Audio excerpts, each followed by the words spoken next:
श्री गोपाळ कृष्ण भगवान की जय। लीळा नंबर 131।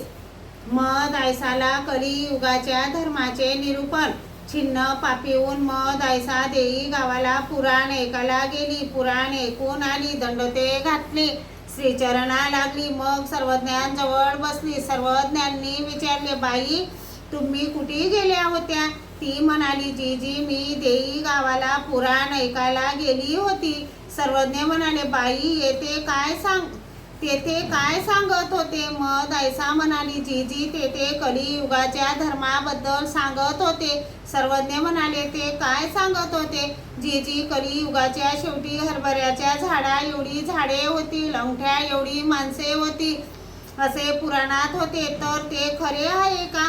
सर्वज्ञ म्हणाले, होतील बाई, पण कलियुगाच्या शेवटी काय काय होईल याविषयी ते काय जाणतील ते आम्ही तुम्हाला सांगतो।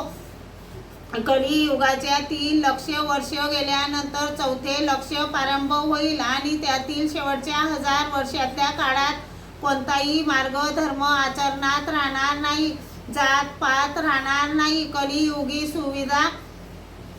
सुविधा न सुपेरेती, कुविद्या सुपेरेती। महादेवाची मंदिरे व विष्णूचे मंदिरे नाहीसी होतील आणि क्षेत्रपाळ भैरव मैराळी अशा कनिष्ठ देवतेची स्थाने होतील। अधर्माने वागणारे राजे होतील, मग पापी जनता होईल, कपटी परिवार होईल, राजाकडून छळ झालेली प्रजा विजारासारख्या लहानातली लहान अशा देवतेला शरण जाईल। नगरे शहरे व राजधान्या उजाड होतील, मग लहान लहान वस्त्या होतील, कोणी रानातच वसतील।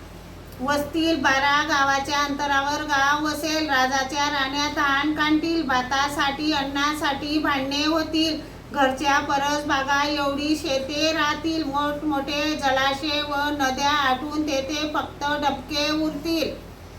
श्री गोपाळ कृष्ण भगवान की जय।